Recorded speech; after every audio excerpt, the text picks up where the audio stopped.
My name's Peyton Brooks. I am from Lumberton, North Carolina, and I am here at UNC studying sport administration through the EXSS program, and also minoring in entrepreneurship and media journalism. And I'm a part of the class of 2026. Yay, awesome. What are you passionate about, and how did you discover it, and how did you focus on it in your time at UNC? Yeah. Short version, I'm passionate about people, and I'm passionate in regards to people about supporting them in the ways that I'm physically and able to, and kind of through that further the kingdom through the support of people and loving people. You talked earlier about some research opportunities you had and how that turned into a job and how that's all related to people. Can you tell me more about that? Yeah, so a lot of what I do in my current internship is all people oriented. I meet people for the first time and learn who they are. Specifically, as a football recruit, I'm a recruiting intern with our football program here at UNC. And learning kind of who they are and where they're from then opens doors to their story and where they're coming from and where they want to go. And kind of through that opportunity, I found my love for doing that and what I am pursuing after graduation as well. And then also too, I've had the opportunity to conduct research through a fellowship program called the Southern Futures Fellows here at UNC through the College of Arts and Sciences. And through that, I've really got to focus on my home community, specifically on the Lumbee tribe of North Carolina, and kind of how our traditions, our history, our stories, all the things that I could ever know about our people, how they've impacted our people and how it's allowed our traditions to continue into our contemporary society today. Thank you. How has your theological education changed the way that you, or impacted the way that you view your regular academics and your future career?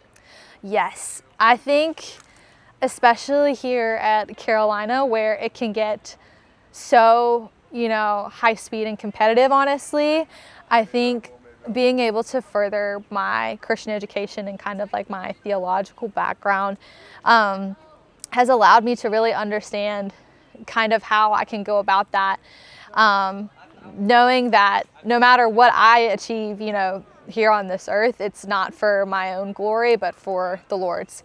And because of His goodness and His mercy, I can pursue the things that I love, and I can share, the gospel with other people in my job and in my opportunities through research and in the communities that I'm a part of. And I think because of my upbringing, because of the opportunities I've had through community here, specifically through RUF, my campus ministry, through the North Carolina Study Center, having that at kind of my foundation has allowed me to build upon that and to better love people, not just here at UNC, but in the communities around it.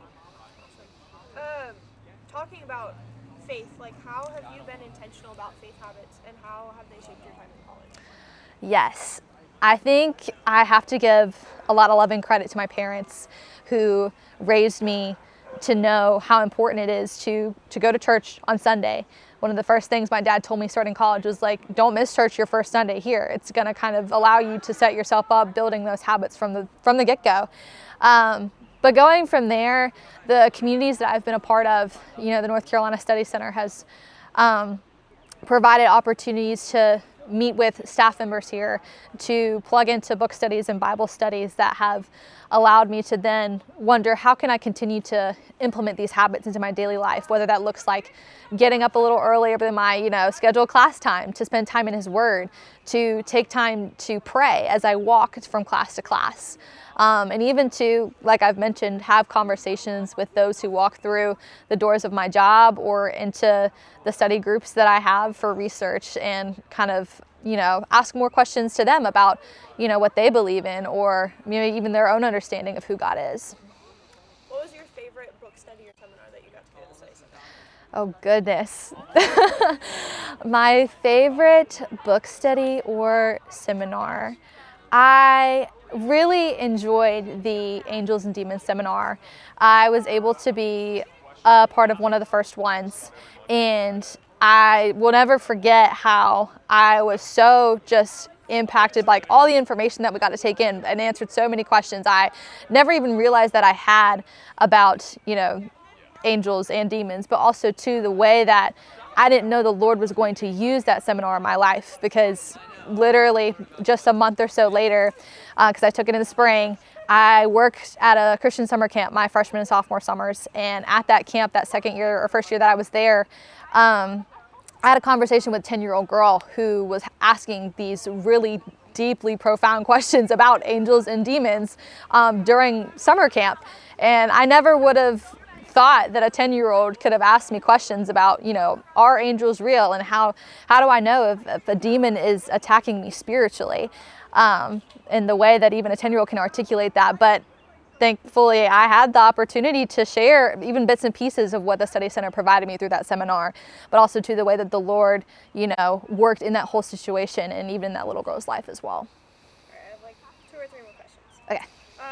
Tell us about the surprising opportunity that came up there. Yeah, a surprising opportunity that definitely has impacted all of my college experience was coming into Carolina. I really was headstrong about, I want to go to PA school after college. That's what my mom did. My dad's also in the medical field as well, and that's what I just kind of assumed that, where I'd fit best. And, that's what I've been raised and kind of just surrounded by my entire life. But realized, that's just not where the Lord had me, nor was it really where my passions were. So I kind of got to a point where I was not really sure where I wanted to go, what I wanted to do, and actually really who I was wanting to become. And I am very grateful for a family friend who had just recently moved into the area, and he happened to be a football coach. And I went into his office one day and I sat down with him, and he's like another father figure in my life. And so I was just asking him, like, please be praying for this situation that I'm in where I don't really know what I should do. And, he brought up, ways that I could look into things differently academically, but he also brought up, if you need a job or want an opportunity, I'm sure we have something here. And it was through that conversation that we had for 20 minutes that I ended up in the internship that I've now worked in for 3 years, and it's now opened doors to my opportunities post-grad. That's awesome. Okay, how did you meet your best friends? What do those friendships look like, and how have you been intentional about those friendships? Yeah. I have met my best friends through my campus ministry, but also I like to say that I have lots of best friends because I have been plugged into some different things outside of my campus ministry as well throughout my time at Carolina. I think coming into college, my biggest question was like, okay, a lot of my personal best friends from high school and growing up, they're going all over the place, to state, to UNC Wilmington, to, pursuing the military, whatever it might be. And now I need to make new friends. I need to make new best friends. And so kind of the question I think a lot of people rattle with is like, how do I do that? How do I find my people? Probably the best way to put it.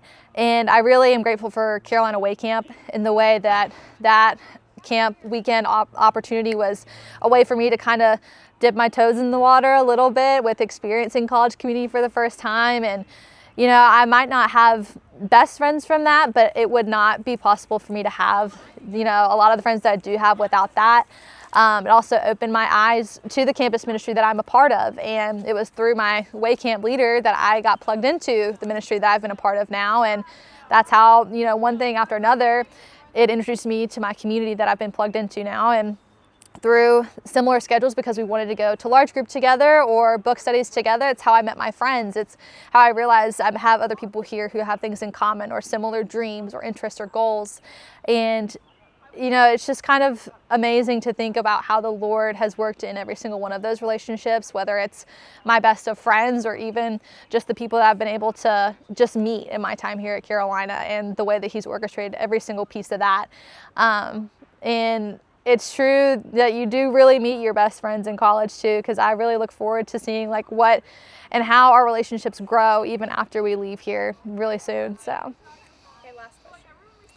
Have you had to make any sacrifices or good trade-offs to pursue what you feel called to do, / what is something you said no to or wish you'd said no to? Yeah. Carolina has so much to offer. It's almost overwhelming. And I I was saying, I've joked that my mama has told me that sometimes I do entirely too much, and honestly, she's right. But I have loved everything that's been a part of what's considered entirely too much, whether it's my internship or campus ministry or being pledged in here at the North Carolina Study Center or my sorority or whatever it is, because it's allowed me to learn how to make decisions when it comes to making those trade-offs. Because if I'm entirely honest, I can't give 100% to every single thing that I do, no matter how much I want to. It's just not physically possible. But through the Lord's guidance each semester I've been here, and through the ways that He's answered prayer and brought people into my life, each semester's kind of looked a little different. Whether it's, one semester giving more time to my sorority as the chaplain there and being able to encourage the girls spiritually and walk along with them in their spiritual and prayer lives, or if it's leading women's study through RUF for a semester and really getting to know the girls who represent the ministry and are plugged into it for a reason and want to grow in their own faith through that. Or if it's focusing more on my academics for a semester because I know I want to study abroad in the summer, and was able to do that 1 year as well. Wanted to really lock in here and then, enjoy my summer abroad opportunity and be in London and get to experience what life looks like outside of the United States and do it for myself the first time. And it even brought me friends through that. People who actually I'd seen here at the study center before, but didn't really know personally. And had I not taken that opportunity to study abroad, I would have met those people. So. Anything else you want to say? I am truly grateful for the way the Lord has, been so constant and so faithful throughout all 4 years of college. And I am a true believer that, if I didn't know the Lord as my Savior, my college experience would not look anything like it does. And I'm so grateful that that's not the case. But also, too, grateful for the ways that I have, been successful in the ways that I have failed, because it's brought me to where I am today.